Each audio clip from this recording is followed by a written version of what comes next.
Alright, today we're gonna make this veggie melt sandwich from Cheesecake Factory. I don't think this is on their menu anymore, but I still was able to remember and find the recipe, and we're gonna make that today. Show you how to make it cheap, show you how to make it efficiently, easily, pretty healthy, no meat, feeling vegetarianish. This is a go-to. Let's do it. Okay, so let's get this started, guys. So this is gonna be pretty simple, pretty easy to make. Let's just start with the basics. Currently got the kale getting crushed up in the pan, but that's mistake number one, as I wanted to saute some garlic before I did that, so kind of dumped out of that, put in the garlic, put in some of the artichoke heart juice from the can, the jar, and put that in there to sizzle. But we're just starting out with some onion, garlic, Parmesan cheese, fontina cheese, goat cheese, avocado, peppers, some chicken stock there, and some pico, along with some adobo, pepper, Mrs. Dash. That works. I think I actually forgot to use the chicken stock this time. I was gonna use it for the kale, because the kale takes a while to cook down, and the texture is still very like rough. It definitely it's like eating foliage off a tree, so I definitely wanted to cook that down more, but I didn't have the chicken stock. I was able to just saute it. It kind of got the texture I wanted, but the next time I did cook it, I ended up using some chicken stock, and you can use vegetable stock if you want to sub that, but this chicken stock just has the flavor I wanted, and I'm not a vegetarian, so I just happen to be eating some vegetarian cuisine. So you could definitely sub the cheese for some vegetarian or vegan cheese or whatever you guys call it. And yeah, so we're just gonna got the onions and everything in the pan, kale in the pan, garlic in the pan. We're gonna get some artichokes and peppers diced up and put to roast in the oven. You can saute them as well. The second time I cooked this, I did saute it, so I think I like the way it came out sauteed a little better than roasting it, but to the oven that goes. And we get to put some, almost forget to put the pepper, salt, and the garlic on there. So we're definitely gonna get that going, get that in the pan, and now we're just gonna tidy up a bit, get this avocado cut up, and just a brief little sizzle. As you see, a little bit too much browning on the kale for my taste. This is why I wanted to add that broth to kind of let it simmer down first, almost like cooking collard greens. It's just very tough. Just the texture's kind of weird on the kale. Tried to put it in my smoothie the other day, and it just was like, ugh, and that would pass. But so we got the avocado cut up. Gonna go back, finish sauteing that, and get out our grill. So I'm gonna put the grill, as it takes up all the space on the counter.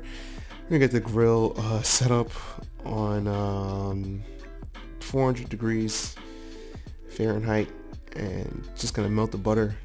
And this is just really to toast the bread, but first I'm gonna take a bite out of the fontina cheese before we even use it.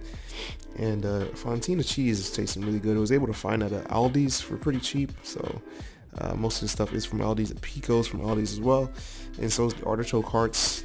You can get some fresh artichokes if you want, but for the sake of simplicity and saving money, I did opt for the jar artichokes. So got that going in there. Take our cheese out, get our grater set up, and just move this over to the side. Gonna get a nice grate going on the cheese. Did a little bit too much cheese though. You'll see in a second when I say that. Sandwich is pretty stuffed. A little bit too stuffed for my taste, but you got the artichokes and the peppers out in the oven. Those are just steaming over there nicely, and unsalted butter. Gonna get a nice soak of butter in the bread. Let it soak it up real nice. Get some more butter soaked up in the bread, and then we're just gonna let that kind of toast on the griddle. Start setting up the cheese. This is way too much cheese. I think about it, and I made another mistake. Mistake number 2. I did not put the goat cheese on there first, so I tried to spread it on the sandwich after the fact, and you can see that that's just clearly not working. So kind of uneven on the texture there, and the mouthfill, if you will. But anyway, we get the peppers on there, nice. Set that up. A little bit too much pepper as well. This probably was enough for like 2 sandwiches, honestly. But me being greedy, just gonna set that up like that. Get some pico on there.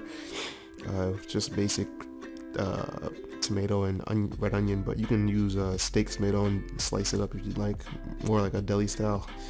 I just opted for the pico because I had it. I was making Mexican food in the next couple days, so I did have pico on hand. And we're gonna get our avocado,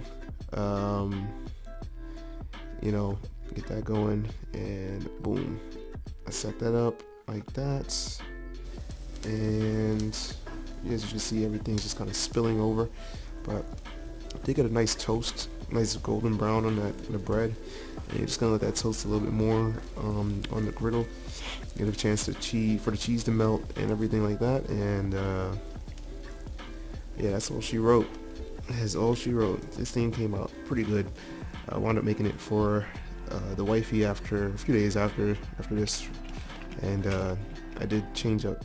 I did wind up sauteing the vegetables instead of roasting them this time, and the sandwich was more put together. This one was just kind of all over the place as far as the setup for it. And as you see, I still got leftover cheese on the plate. This is not meant to be pretty at all. I probably should have got a better picture, but as you can see, got our kale and everything, avocado sitting on there nicely, everything all cheese melted, and yeah.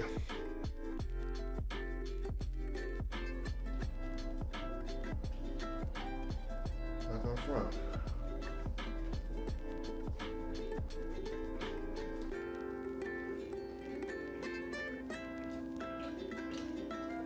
Just hanging up from the goat cheese, kale.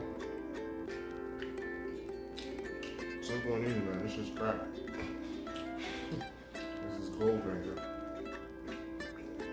I'm gonna have to make another one. But until next time.